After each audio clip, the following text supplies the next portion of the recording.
everyone, and welcome back. So glad to have you here as we get ready to dive into this really fascinating topic, innovation in computer science. And you sent over some really cool stuff. I'm especially interested in all these like frameworks. There's TRIZ, the Blue Ocean Strategy, all that. Like, how do they actually work? Especially when we're talking about all this cutting edge tech. Yeah, it can seem a bit overwhelming. Right. But don't worry, we have our expert here with us to kind of help us connect all the You dots. know what I find really interesting is how the material emphasizes that innovation. It's not always about those like massive inventions that make headlines. It's really about problem solving at its core, sometimes in those like small incremental steps. Totally. Okay, so let's actually just start with the basics here, right? The material kind of kicks off by defining innovation in computer science. Could you break that down for us a little bit? Yeah, sure. So in computer science, it's not just about creating something entirely new. It's also about those smaller, continuous improvements that build up over time. I think of it like fine-tuning a complex machine, right? Each little adjustment makes it run smoother. Yeah, that makes sense. But why is this kind of constant innovation so important? I mean, especially, for engineers out there. Well, because innovation is what lets companies stay ahead of the game, right? Yeah. It's how they make tech that actually solves real problems that users have. Keeps them competitive, too. Right, totally. Staying relevant, meeting those like always changing needs. Okay, so speaking of meeting user needs, the material brought up this like really cool example, like Google Maps. Talk about a game changer, right? Absolutely. It's a perfect example of how innovation often comes from taking things that already exist and putting them together in a really smart way. Mm. Google didn't invent GPS or maps, right? Yeah. But the genius was in combining those elements with real-time data, Mm. AI. They Yeah. took familiar pieces and created something totally new. It's like, yeah, taking those puzzle pieces that everyone had, but no one knew how to quite fit them together, right? And Google Maps' success, I mean, it wasn't just by chance, right? It probably took a lot of like structured thinking, and that's where the material gets into those frameworks we mentioned earlier, started with TIZ. Yeah, TIZ, which stands for Theory of Inventive Problem Solving, which I know might sound a bit intimidating, but it's really a super useful tool, especially for engineers. Basically, it's all about analyzing patterns in past innovations, and then you take those patterns and apply them to like your own challenges. And one of the core principles of TRIZ is this idea of eliminating trade-offs. Wait, hold on. Eliminating trade-offs. What does that even mean? Can you give us like a real-world example? I think that would help. Sure. Think about cloud computing, right? Yeah. Instead of every company needing their own expensive servers, they can use cloud services. They share resources, cut down on individual costs, and then they also get more flexibility, right? So it's a win-win. Oh, I see. So instead of choosing between like cost and flexibility, cloud computing kind of eliminates the need for compromise. That's really interesting. And then the material goes on to this other framework, the Blue Ocean Strategy. Right. So the Blue Ocean Strategy uses this great analogy. They describe a crowded, like competitive market as a red ocean, Mm. right? But instead of fighting it out in a space where resources are limited, what if you could swim off to a blue ocean where you're creating new demand?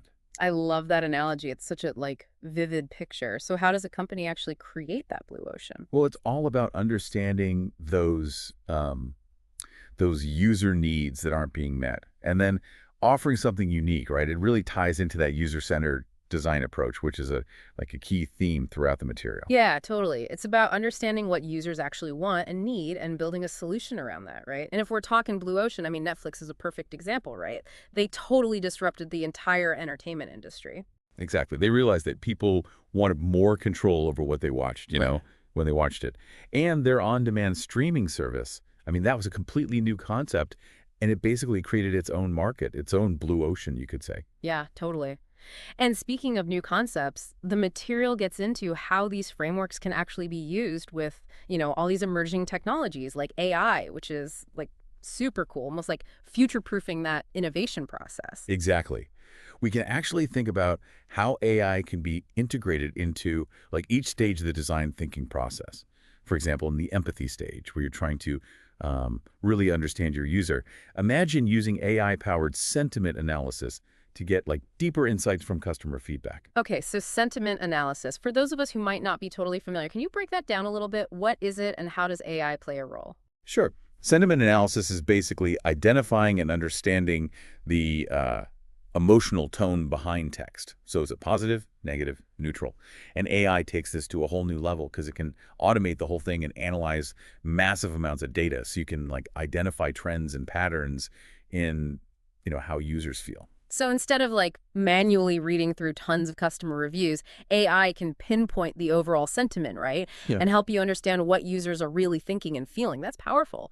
And speaking of AI, the material brings up these awesome tools like ChatGPT. Oh, ChatGPT. That's a great example of AI's ability to understand and even predict like human conversation. It's almost like having a digital brainstorming partner that can process information super fast and then like generate creative solutions. That's wild. So many new avenues for innovation opening up because of AI. And then the material goes into the Internet of Things, IoT. How does that fit into all of this? Well, the IoT is all about devices, Huh. all connected, collecting and sharing data in real time, right? This leads to these amazing advancements in automation and data-driven decision making. Like think about smart traffic systems. They use sensors to monitor how traffic's flowing, and then they can suggest the best routes, save drivers time, reduce congestion overall. So we're back to Google Maps. It's like it's all connected, right? All these innovations building on each other, creating this like constantly evolving ecosystem. Exactly. And then you have blockchain. That's Yeah. all about security, transparency, especially when it comes to things like financial transactions agreements. Okay, so blockchain. We're not just talking cryptocurrency here, right? Can you give us like a real world example outside of the financial world? Absolutely. Think about supply chain management, right? Great. Blockchain can be used to track products as they move from the manufacturer all the way to the consumer. And it ensures like transparency and accountability every step of the way. Helps prevent counterfeiting, Yeah. improves efficiency, builds trust between businesses and consumers. That's amazing. Okay, so we've got all this incredible technology, frameworks, but the material really emphasizes that innovation isn't just about like the technical stuff, it's also about understanding the impact, Yeah. right? Anticipating the potential consequences. Right. It's crucial to think about the bigger picture. Yeah. As we develop and use these powerful technologies, we need to be mindful of how they'll affect society. Yeah. How can we use them responsibly? That's a perfect segue into the next part of our deep dive. We're going to explore some real-world case studies that show how these principles are actually being used today, so stick around. Okay, so we're back, and we covered a ton in part one. From defining innovation to those frameworks like TRIZ, Blue Ocean Strategy, even touched on some like mind-blowing tech, AI, blockchain. But you're probably thinking, how does this actually work in practice? Right. Like, how can I use this stuff in my own work? You're right on the money there. That's exactly what the source material gets into next. Yeah. It actually suggests this really cool activity kind of helps bridge the gap between, theory and practice. Okay, love a good activity. What is it? Well, it's simple, but really powerful.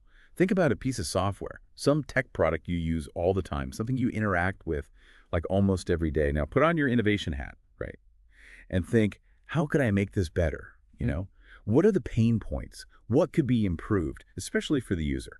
That's a really cool challenge. It's like looking at something familiar, but with like fresh eyes, right? So let's say I use, I don't know, a messaging app like Microsoft Teams, which is actually mentioned in the material. I often find myself getting lost in a sea of messages, especially when I'm working on multiple projects. I feel like that's a pain point for me.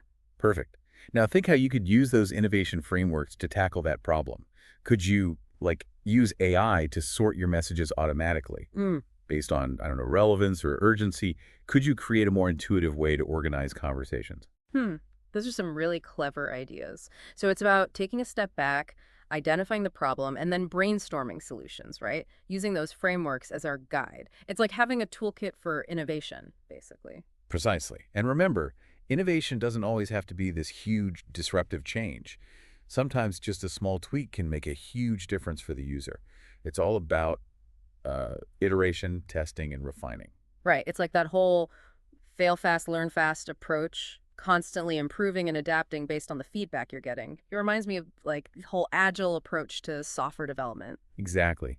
Agile is all about breaking down projects into those smaller, more manageable pieces, getting feedback quickly, and then being flexible enough to change course if you need to. It's a mindset that really fits perfectly with those innovation principles we've been talking about. Totally. So we've got those frameworks, TRZ, Blue Ocean Strategy, we've got that agile mindset. And then you add in those emerging technologies like AI and IoT, which can really amplify our impact, right? It feels like we're at this like incredible convergence point. I think you're spot on. It's so exciting to think about all the possibilities, you know. When we look at how these technologies are evolving, it really does feel like we're on the edge of a whole new era of innovation. Okay, I have to ask, what do you think are the next big innovations in computer science? The material leaves us with that like thought-provoking question, and I'm super curious to hear your take. It's a tough one, but I think we're only just scratching the surface of what's possible with AI, you know. We're seeing amazing advances in natural language processing, computer vision, machine learning. Yeah, it's like AI is becoming more, well, human, Mm. like in its ability to understand the world, interact with it. Exactly. And it's not just about AI by itself, right? It's how AI is going to be integrated with other emerging technologies Yeah. in blockchain, the metaverse, even quantum computing. Wow, quantum computing. That sounds like something straight out of science fiction. What kind of impact do you think that'll have? Well, quantum computing has the potential to like totally revolutionize fields like medicine, material science, Hmm. even AI itself, you know, Yes. because it can process information in a totally different way. It could lead to breakthroughs we can't even imagine yet. Imagine being able to develop those life-saving drugs, Hmm. right? Or design completely new materials with incredible speed and accuracy. It's pretty mind-blowing to think about the possibilities. But what I really love about this whole conversation is that it shows how innovation isn't just for those, big tech companies or research labs. It's something we can all embrace in our own work. Doesn't matter what field you're in. Absolutely. Yeah. You don't need to be building the next Google Maps or Chat GPT to be an innovator, right? Right. It's all about that mindset, that willingness to question things, explore, try new things. So, as we wrap up part two of this deep dive, what's one key takeaway you'd like to leave our listener with? I'd say don't be afraid to challenge the status quo. You know, don't be afraid to ask what if and just experiment. Try out new ideas. Innovation often starts with just a simple question or like a spark of curiosity. Nurture that spark, and you never know what you might discover. I love that. It's a call to action for all of us to like embrace that innovative spirit. Okay, well, with that, we're going to take a quick break and be back for the final part of our deep dive where we'll distill everything into some key takeaways and leave you with some things to think about. Stay tuned. All right, welcome back for the final part of our deep dive into innovation in computer science.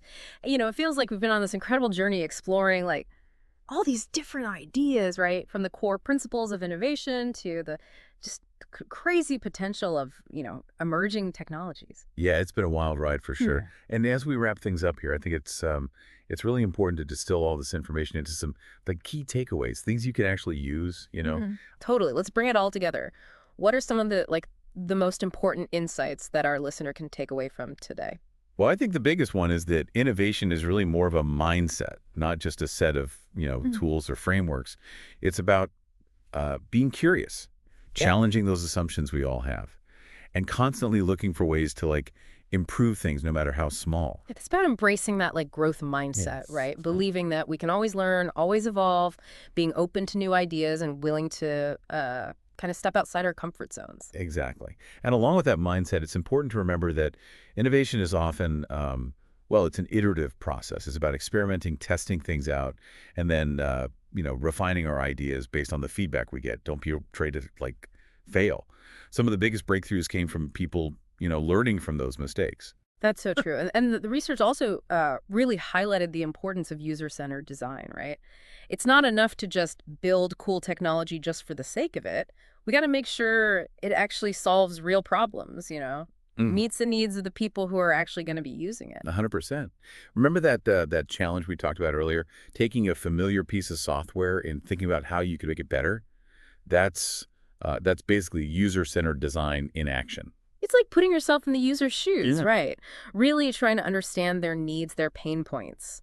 And that's where those frameworks like TRIZ, Blue Ocean Strategy, can be super helpful. They give you that like structured approach to problem solving and innovation. Yeah, exactly. They give you a roadmap, right? A set of principles and tools you can use to guide your thinking, help you come up with those creative solutions. So as we navigate this, crazy, fast-changing world of tech, it seems like the key is to really embrace that innovative mindset, to be open to new ideas, new approaches, and to be willing to like experiment and learn as we go. Couldn't agree more. And remember, innovation, it's not just for those, tech giants. It's for everyone. Whether you're a student, an entrepreneur, a seasoned professional, you know, you have a power to make a difference. That's such an inspiring message. So to our listener out there, I hope this deep dive has, I don't know, sparked your imagination, given you a new perspective on what innovation really means. Remember, it all starts with a single idea. Don't be afraid to challenge the norm, you know, experiment, leave your mark on the world. And who knows, maybe one day we'll be featuring your innovation as a case study on a future deep dive. But until then, keep exploring, keep learning, keep innovating. That's a wrap on this episode of The Deep Dive. Thanks for joining us, and we'll catch you next time for another fascinating exploration.